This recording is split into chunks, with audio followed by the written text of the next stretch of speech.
My name is AJ Riedel, and you're listening to the Thriving Through podcast, the podcast where each week I have real conversations with self-employed consultants about what it really takes to build a profitable, sustainable, and fulfilling consulting practice. If you've ever looked at your website and wondering why it's not converting leads into paying clients, today's episode is going to be a game changer. I'm talking with Krista Walsh, a copywriter who specializes in helping service-based businesses and agencies create websites that actually close deals. Here's the thing. Most consultants think their website should be a comprehensive brochure showcasing everything they do. But Krista argues that's exactly backward. Your website isn't a lead generator. It's a closer. It's the last stop before someone decides to work with you, not the first.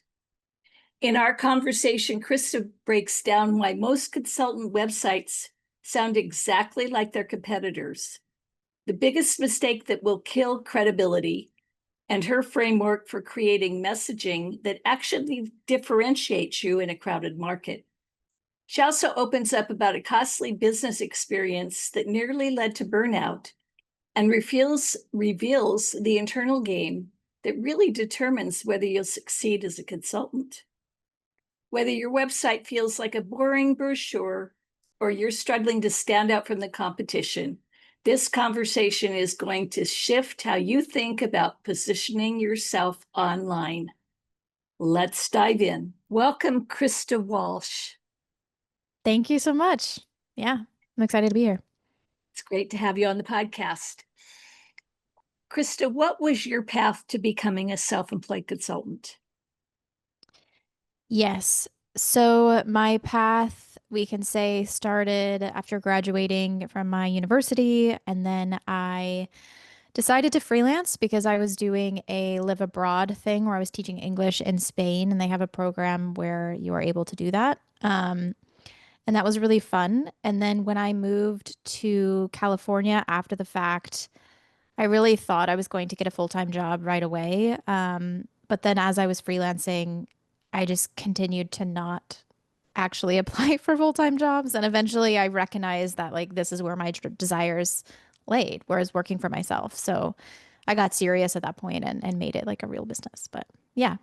Okay. You mentioned when we talked earlier that you started on Upwork 10 years ago. So That's correct. Yeah. when did you make that shift from thinking of yourself as a freelancer to thinking of yourself as something more?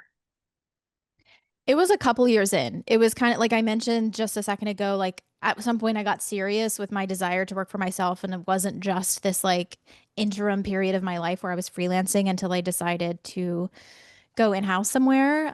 So yeah, it was around a couple years into freelancing, primarily through Upwork. Yes.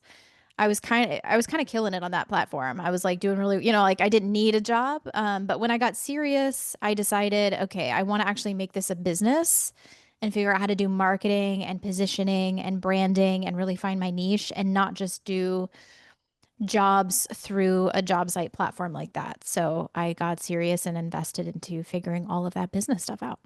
Okay. And how did you figure it all out? $1 million question. Yeah, I don't have like a this is how answer. It was a lot of trial and error. I did work with a couple of different other consultants and coaches to help me sort of figure out some of that basic stuff and like understand because I had never like ran a business before. So I really didn't really understand what went into it. So it was really helpful to have communities of people and have coaches to kind of like just literally just show me like what I needed to do to get this thing off the ground. Um, yeah, I mean, maybe I could say the biggest thing is like figuring out like a niche, how a lot of us put it. For me, it's not necessarily like a vertical, like an industry. It's not like I'm only working with like attorneys or something like that. But it was zeroing in first on like, okay, it's service-based businesses and agencies, not like products or software really. And then it was, okay, what I'm really good at is understanding your website and how your positioning and messaging fits into your website and your whole business goals. So it's niching on project type, niching on at least like the type of business model that people had. Um, and that was really huge. Yeah. Okay. So are you a web designer, or how would you say copywriter in Mhm. your little name thing on Zoom? So how would you describe yourself? Yes, I am a copywriter by trade. That is how I started copywriting, writing for marketing purposes. I am not a designer or developer. I want to clarify that. Those are just not my talents. Know a ton of super talented people that I collaborate with on that end. Yeah. So what I actually do is, so you're launching a new website. It's usually part of like a rebrand or like the public like reckoning with a refinement evolution that's been happening on the back end and services in niche and business model, that kind of thing. You're ready to bring it public. So you think about rebrand, you think about a new website. I am the first person you hire for that website project. So I'm looking at like what pages do we actually need to meet your like business goals, possibly your SEO goals as well, if that's a priority for you.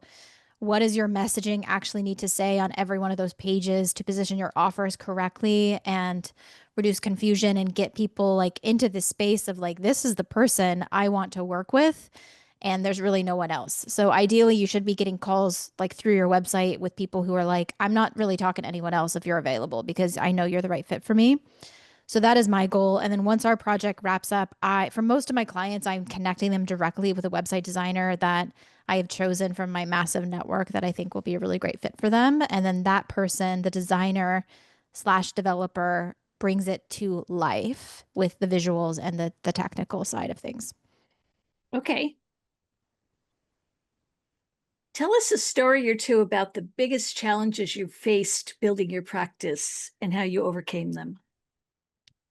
Yeah. So I think when we initially talked, the story I brought up is the one I want to bring up now. And that is so last year, actually, I experimented with the idea of offering an end-to-end service. So I thought, okay, I'm doing the messaging and the strategy and the consultative part of this, but I know all these amazing people that can do the design and development. So why not build an agency, bringing those people actually in-house and presenting clients with a full service experience? And even as I'm saying it now, I'm like, that sounds like a phenomenal idea, right? And there are Mhm. companies that do this, but I think I was looking at it like, what would it look like to do that from the lens of like a messaging first perspective rather than the design first perspective, which is how most of these agencies operate. Um, and I think the work we did for a number of clients last year was really fantastic. And I'm proud of those like end results. However, what I found is that I really, really disliked the project management side of things, and that became my primary role. Was, well, I would say like equal to the consultative work. It was like the project managing and managing the team and all of that. And Mhm. I just didn't like it. I felt myself headed toward burnout with all of that, and I wasn't that excited about like increasing volume to the place that I could bring on like a full-time project manager, right? Like I sort of was like, I don't know if I want to like have that much volume. I kind of liked the very like boutique space that I was in. So I took a step back from that this year and went back into my zone of genius and decided like I am just going to be what I'm going to do is make sure that I'm connecting my clients with designers, developers, and possibly photographers if they need that. That I really know will do a great job that I've collaborated with before. So they're getting this like sort of quality control from me, but I'm not responsible for project managing everything underneath my umbrella. I can just pass the torch to somebody else who has fantastic client experience and, design skills. That makes sense. And how would you have known if you hadn't tried it? I really wanted to, I mean, it had been a dream of mine it'd been an idea that like sounded really good. And I was like, I really want to do this for a long time. So I am really glad I did it because now I know what it's like to do it. And if I were to go back to it at some point in the future, I would do so from an informed place. And I think maybe I would avoid some of that burnout that I experienced. Um, and just know a lot more than I did. But it also makes me feel really confident in the place I am now too, because I'm like, no, this is actually, I think, my zone of genius. So I'm happy to be here in this space. Are you interested in scaling your business? And where do you find growth when it's you doing the work? That is a great question. And that's something I am figuring out over these next couple of years. I think I am at a place now where I am going to develop IP. And I think that's where that sort of like scaling begins, not actually with like the format. Like I have other stories where at one point I tried to launch a group program because I had a coach telling me that like you have to go one to many right now. And I just wasn't ready with my skills. I wasn't ready with like, how do you translate what I do, which is strategic and creative and intuitive, honed after all of this like years of experience, and just sort of like getting a feel for how things go. How do you translate into like educating a group to do that? I had no idea. I wasn't ready.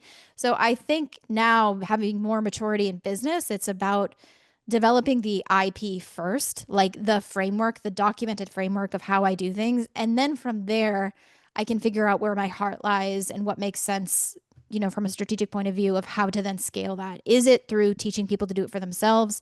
Is it through teaching people to do what I do for clients? Is it through some sort of like other thing like templates or courses or things that are more like hands-off in products? And I'm really not sure, to be honest. But I do have that in my head. And I think the first step is the IP. Okay, the intellectual property. Yeah, totally. Yeah. Yeah. Okay. What has been your biggest learning since you began your consulting business?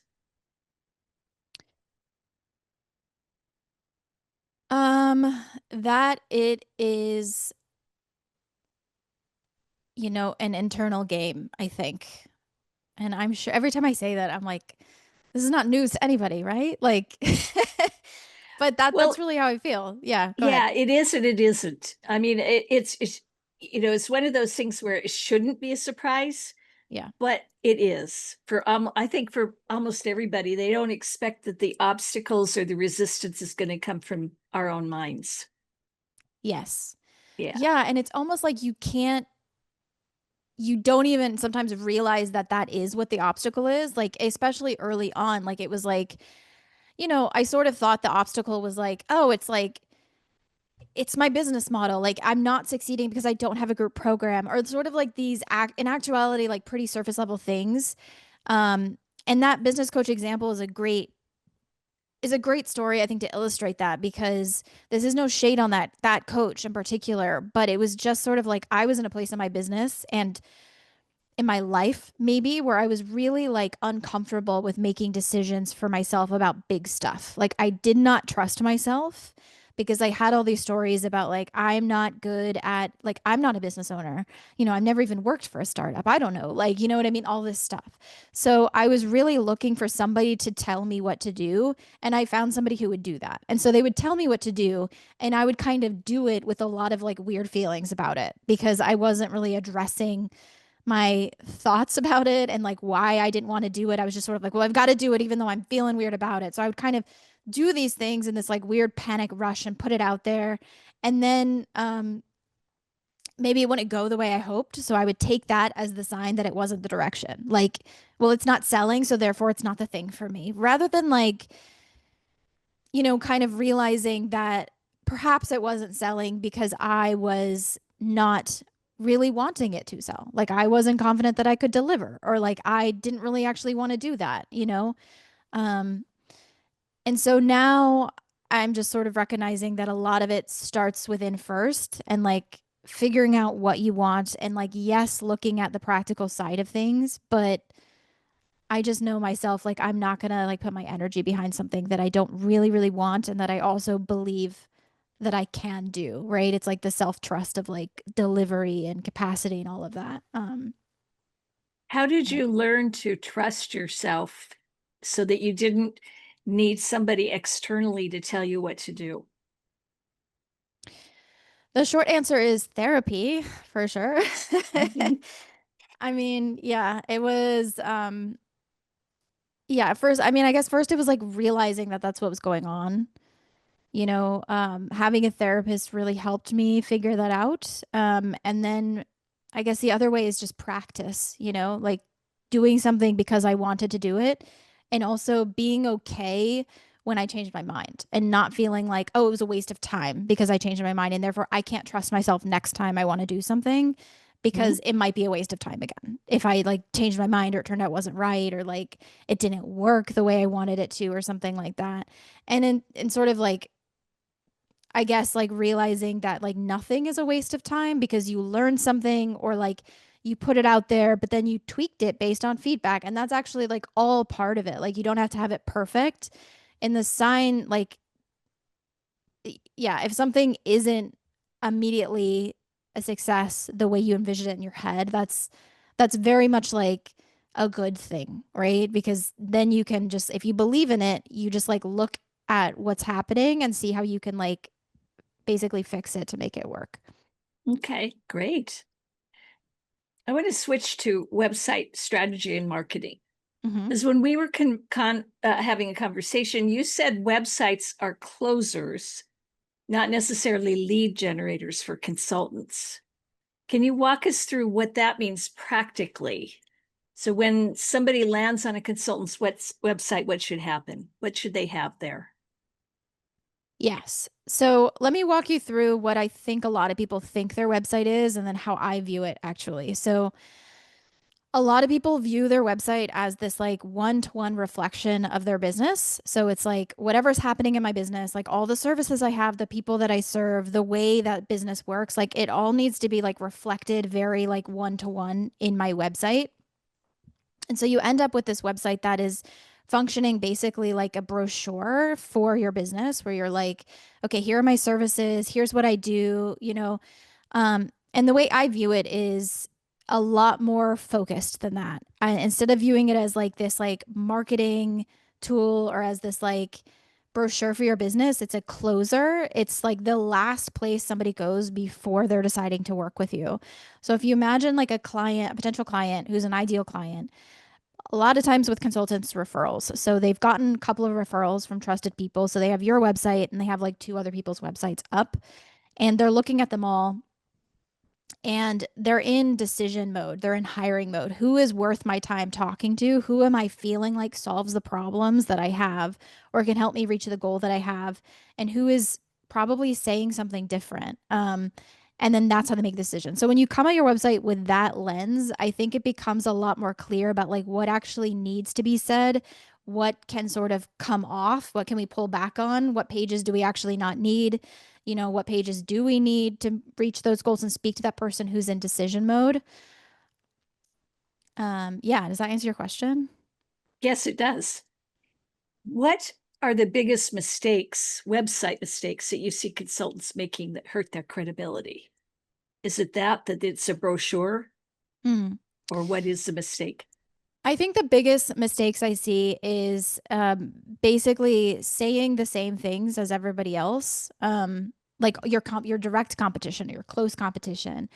And I'm not saying like I think it's a mistake because this is common advice. Like nobody is wrong for doing this.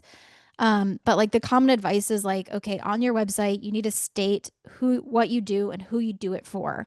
You need to like call out the pain points of your client, and you need to then showcase the outcomes that you provide, the promises, however you want to say it. But the problem is like when somebody is in decision mode and they're comparing you to other direct competitors, what you end up with is like everybody is saying the exact same thing because they're all following that exact like messaging 101 advice. The way I put it, like there's only so many different ways you can talk about like the same pain points for the same type of client. You know, there's only so many, like you are all promising the same outcomes. And so it becomes really hard for a client to like look at these different websites and be like, I really don't know the differences between these people. And I really don't know like who's going to be the best fit for me. And so they either end up like talking to everybody and you get these calls with people who are like, okay, you seem great. So I'm talking to like a couple other people this week. So I'll let you know. And it's kind of this like lukewarm feeling because the client isn't sure. Or you get someone who's just going to go based on price. Like, you know, if you are showcasing your prices, they're going to go with the person who is a lower rate because they don't see the difference, right? So if you are somebody who has higher rates than average because you've earned it, but it's not coming through in like a distinctive message, um, that's not going to land. So instead of doing this messaging 101, like, here's what I do, here's who I do it for, I solve these pain points and promise these outcomes, What I say to do is instead focus the majority of your messaging on what makes you different. Usually with consultants, it's something around the way that you think or approach problem solving. Um, so like, how are you thinking about things different than your colleague, is, or like maybe different than those big firms that they may be considering? And really wrapping everything around that. So if you are talking about outcomes, you're talking about it with the lens of like these outcomes because of the way that I'm thinking differently about these things. Or like you may think you have these problems, but like you actually have these problems, and just really showcasing the way you think throughout everything, so that not only does your website like immediately stand out as like, wow, this person is saying something really different and unique in this space. And that is an instant like credibility, authority booster, because it seems like you know your shit and you do. Um, Mhm. but also the people who resonate with that will then come into calls and be like, I really like your thinking about this. So I already trust you, right? Um, mhm. Okay, yeah, that makes sense. So when we talked earlier, you mentioned that consultants struggle with marketing because they don't have tangible deliverables. Yeah. So how do you help them articulate their value and differentiate themselves on their website? Yeah, I think it goes back to like this showcasing of like your perspective and point of view more than what you're giving people. So definitely pulling back. Like a lot of people don't have deliverables, but sometimes like deliverables in consultant world is like this many workshops per quarter or something, or like you're going to get like access to me this many times or something like that. Or maybe it is deliverables like a brand strategy document or something like that. Or like, we're going to create your HR handbook or whatever, HR consultant. So like pulling back on the what they get and really focusing on like, okay, here's what I actually believe in my industry. Like, here's how I'm thinking differently. And here is why this actually helps you solve the problems that you're having. And wrapping everything around that instead of focusing on these things that don't actually matter. And I think the clients that care about like the what they're getting is probably not the client that most consultants wants. Like you don't want to quibble over like the format of delivery or like how many workshops you're getting. Like you want to work with somebody who is just like, no, we trust you. Like whatever way you want to do this with us, we know that you're going to get us to the place that we want. Um, mhm. How do you help consultants get past that generic language? I mean, because you're talking about don't do the I help this person do this, but there are consultants who are also even further back of I help businesses grow. So how do you get through to them and then help them find that messaging that actually differentiates them? Yeah. Right. And to clarify, I'm not saying you can't have an I help statement, but just that it has to be with your point of view in there. Like to your point, not I help businesses increase revenue because your competitor could say that, but like, I help businesses do, you know, get ready to scale via like this specific framework that you've created or something like that. Like something that makes it clear that you're coming from like a position of authority. um, the how that we do it is kind of twofold. It's like a Venn diagram of you, like your vision, the way you actually think, and talk like having basically like a workshop with you where I'm helping you figure out that kind of stuff. And then the other side of the Venn diagram is your clients, your ideal clients, the people that like trust you, you love working with, they have the funds to like pay you the rates that you want to be paid. Um, and figuring out like how they're talking about the problems, like what are their like underlying mindsets and beliefs like underneath that at that moment of hiring. And for that, I will talk to your clients, right? The clients of my clients, I ask to be connected with at least 3 people, but usually it's more like 8 who match this ideal client, and I'm interviewing them. So we do phone calls, like 30-minute phone calls, and I'm diving deep and getting those transcripts, and then like going through the transcripts to figure out what are the patterns here. Wow. That's a big differentiator on messaging, I would think. That you do that you take the time to do the research and don't pass it back to the client. Yeah, I find a lot of us are intimidated by the idea of like interviewing our own past clients. Like it feels like a weird ask. It feels like an uncomfortable 30 minutes. And also, like, I've done this literally hundreds of times now, so I know like how to keep it a tight 30 minutes or less and still like get what I need to get out of them. So it's a skill. But yeah, I think it's a lot easier to be like, hey, like Sheila, like I know we worked together last year. I'm now like redoing my website and like my website copywriter wants to talk to some clients I really loved working with. Can I connect you with her? And that just feels like an easier ask on the client side. And probably more objectivity on their part. I mean that Totally. their consultant may not even know the right questions to ask. Exactly. Yeah.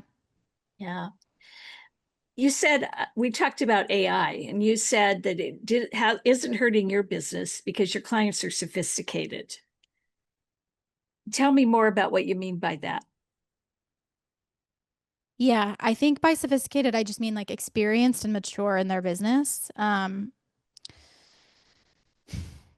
Like, for example, somebody who knows nothing about photography would get the latest iPhone and like be wowed at the photos that they're taking because they're just like, this is better than anything I've ever had before. Like, look at the detail, look at whatever, you know? But it's just a tool. And a professional photographer is looking at those iPhone photos and is like, yeah, this is better than like a digital camera that we had in 2010, but this is nowhere near the level of like the professional taste and eye and composition of professional photographer. And the people who hire professional photographers would never be like, we're just going to do it with our iPhone. Like, not really. You know what I mean? Because they get it. They sort of have this level of understanding. And I think it's really similar with copywriters. Like, the people who ask me this AI question are usually like lay people who would use like ChatGPT or Claude or something like that and get the output and be like, amazing. It sounds better than anything I could ever write. And it's like, okay, but like they're not really getting why it's not quality and why it's not strategic. Versus like I've never actually had like a lead or a client ask me like, why should we hire you and not just use an AI? Because they also understand it. They've been in business enough, they've written enough copy, they've like hired enough copywriters that they're understanding the difference there. That on top of so much of what I do is the strategy and the consultative work before the words ever get written. The words are kind of the very last piece of the puzzle. Um, so there's a lot that I'm not sure how you would be able to use an AI to even do that part of it. Okay. I want to go back to your agency experiment story. How do you know when to stick with something versus when to pivot? Like me personally, Yeah. I think I think it manifests for me like a common recurrent thought. Like the first time it happens, especially if it's like a pretty big pivot, like for that story, like reverting back to a solo consultant and service provider after having done the agency thing that I thought was my dream and my end game really felt like initially like a big step back. And so like I would have the thought of like, I'm not happy. I wish I was doing this, that thing that I was doing before. And then I would like bat it away. You know, I'd be like, no, no, that's crazy. You know what I mean? So, but then it just like keeps coming up and coming up and coming up. And so like then eventually I start to be like, I need to pay attention to this. Um, you know, and I'll look at it more closely. And I think it really takes time for me to come to terms with that's what I actually really want and like allow all the fears to kind of dissipate, you know, and like let it bubble to the surface. And then I will usually follow it. But I wish I was faster at it and more instantly like, oh my God, yeah, I'm clear about not wanting this. But for me, it does like take time to like sift through all of the other beliefs that I have about that thing. And you have to probably sit in the misery a little bit before you say, I really don't want to do this. Exactly. Yeah. I want to get some practical advice. If a consultant has a website that's not converting warm leads into clients, what are the three things they should look at? So the first thing I would do is look like open your website, open like three of your closest competitors. So people who are kind of doing the same thing for the same type of client, and look at their websites and try to look at it through the lens of somebody that's not you and see if there's an actual like distinction. Like, are you able to tell like how you're different from these other people? Are you saying something different? And if not, then maybe you have either like an articulation problem, like well, I know I have these differentiators and I have this position and like it comes through when I work with clients and the things they say to me, but it's just not coming through in my messaging on my website. Or potentially you have like an actual positioning problem, like where you actually don't know how to answer that question of like, well, I actually don't know what I'm doing that's different yet. Like I think there might be something, but I don't know what it is.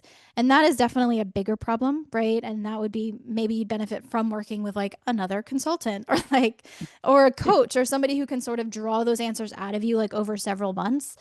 Um, but if you're in that first camp where you're like, I know what it is, I just like can't seem to like say it, or I don't have the time to get clear on my website stuff or whatever, that's where you hire somebody like me who can then just like get it out of you quickly, put it together in a format for your website, and then you can relaunch. Do you work with, I mean, do you work with solopreneurs and self-employed consultants, or do you work with more bigger companies? It's both. Yeah. I don't work with huge enterprises at all. Like I'm not working with like Ogilvy or something like that. But Mhm. yeah. So if it's a larger company, it's like a boutique company, probably like 20-ish employees. But a lot of solos, independents, or like people with I call like micro companies, it's like them and maybe a team of like three. Okay, that's your sweet spot. Yeah. Okay. How would it, what are the warning signs? I mean, so take me for example. How would I know, how can I tell that my website is not, the messaging isn't right? I mean, what are the warning signs that I might need to hire somebody like you?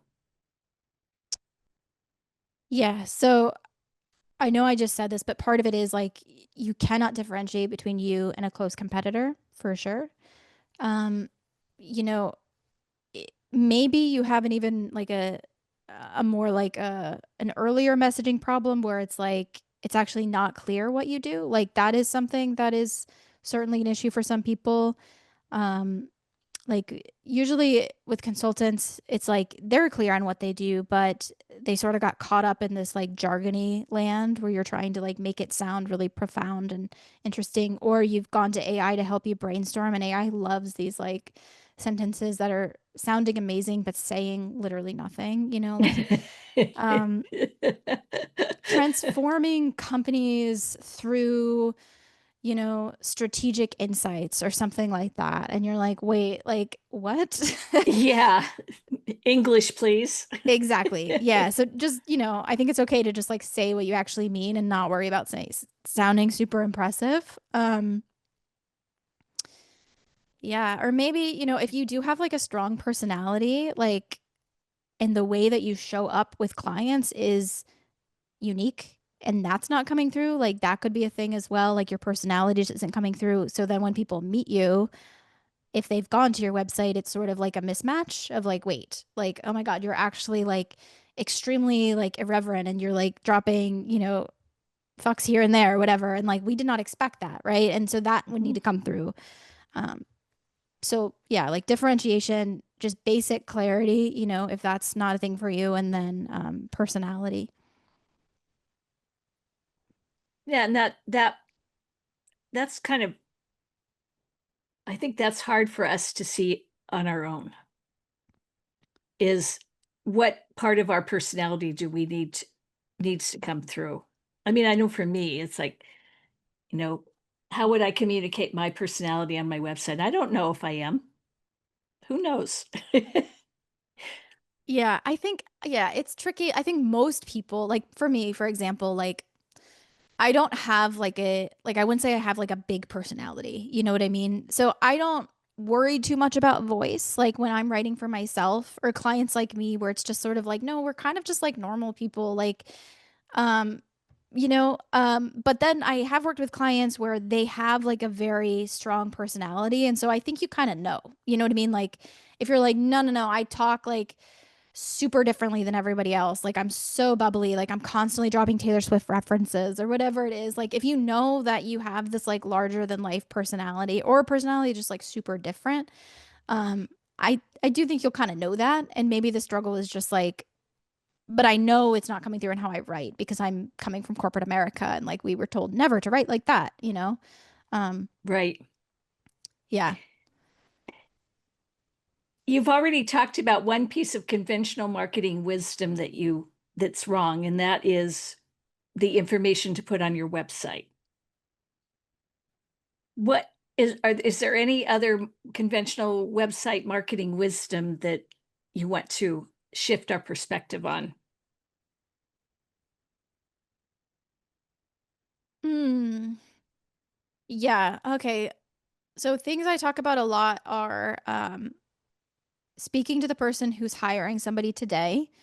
Not so we don't really have to do this thing where like we're explaining what consulting is or anything like that. Like, no, no, no. We don't care about them because they're just not ready. Use your other marketing to get people ready, and then your website is the bottom of funnel like closing tool.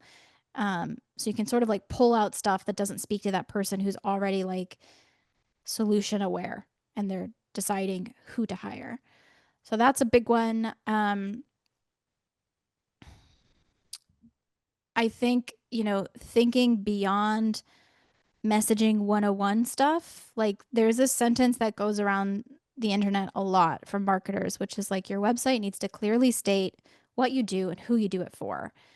And that is not wrong. It does. Like it does have to be clear who you do and who you do it for. And if it's not clear yet, definitely start there. Like that is a big thing that you need to figure out, right? How to say that clearly. But once you reach like a level of maturity, you and all of your competitors are definitely doing that. Like everybody is able to just like say, I do this for this type of client. Like you should be at that point. And then there's sort of like no advice for what to do after that. Like, and so everybody has these websites that are like super boring and kind of basic, and they're not actually encapsulating like the beautiful strategy that they're putting into their work with clients because they're just like, I do this for this type of client. So I kind of think that's a piece of messaging advice that you can ignore if you've mastered it, right? I'm not saying ignore it if you haven't mastered it because clarity is Mhm. important for sure. Um, I guess another one would be there's like a massive focus on SEO, um, as like I just need my site to rank, but if it's ranking and you're getting traffic to your website, but then like nothing is happening with it, you're just wasting money and time and effort. So I think first get the foundation like really good as a closer, and then you can focus on sending traffic to it. Maybe it's through organic SEO, maybe it's through ads, maybe it's through like speaking and visibility, like whatever it is, but your website should work for all forms of marketing. It should be your bottom of funnel closer, not just in the SEO bucket and it's just relegated SEO and you don't use it other than that. Um, yeah. And I'll say for consultants, SEO is really tricky, especially, you might have some luck with your blog, but for your main pages, the competition is extremely fierce because you have these massive enterprise consulting firms that are just dominating the search results. So it's really tricky to like break through that unless you have like a very niche focus. And that niche focus is well known enough that people are actually searching for it. So it's kind of this like weird little sweet spot you have to So find here. SEO is really more to bring SEO is more of a top of the funnel strategy, would you say, to bring people that don't know you to the website? So there's kind of two forms of SEO. Like there is like foundational SEO. So let's say trying to rank your homepage or your services pages for search terms that people when they're looking to hire somebody are typing in, like consulting firm for aquariums, or I don't know why that came to my brain, but like for something like that, right? That person who is typing that, they are looking to hire. So you would try to rank your main pages for that, and then you have your blog, So anyway, sorry, hold on. So the main page's SEO would be kind of like the bottom of funnel thing, somebody who's in hiring mode, right? But then you have your blog, and you can use your blog as more of a top of funnel marketing approach. If you're like writing blog posts about like, you know, answering questions that your clients often have and how you solve them and ranking for those keywords. If somebody's typing into Google something like, how do I can't think of an example, but like, how do I solve this problem for my aquarium?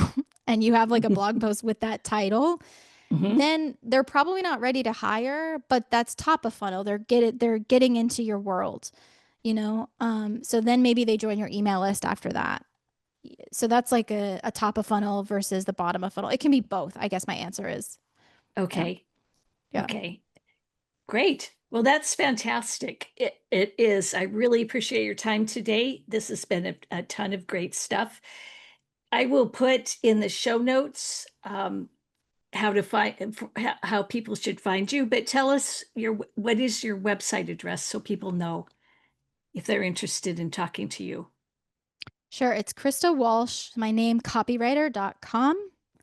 I have if you follow me on LinkedIn, I have a great like free training. I don't ask for email or anything, that is all about like the interview insights that I've gained. I analyze like the last couple of dozen from 2023 until now that I've done with a bunch of like people who are charging premium rates and serving clients to figure out how to speak to somebody who is this bottom of funnel ready to invest client and apply that to your website. So that could be a good next step for people if you want to dive deeper. Okay. And Krista, what's your what's your they just search for Krista Walsh Yeah, on I should come LinkedIn? up if you search my name on LinkedIn. If you type into Google Krista Walsh copywriter, like that, it will be me. Okay. Awesome. Yeah. Fantastic. Well, Krista, thank you so much for being a guest on the podcast today. And that is a wrap for this episode. Thank you so much for facilitating. What a conversation with Krista Walsh. I love her perspective that your website isn't a lead generator, it's a closer. That reframe alone could transfer how you approach your online presence. My biggest takeaway: stop trying to sound like everyone else in your industry. Your competitors are all following the same messaging 101 playbook, talking about the same pain points and promising the same outcomes. The real opportunity is showcasing how you think differently about solving problems. And if you're feeling stuck on what makes you different, remember Krista's advice. Sometimes we're too close to our own work to see what clients truly value about working with us. Getting that outside perspective, whether through client interviews or working with someone like Krista, can be invaluable. Thanks for listening to Thriving Through. If this episode was helpful, I'd love it if you'd share with another consultant who might benefit. You'll find all of Krista's contact information in the show notes. Until next time, keep thriving through.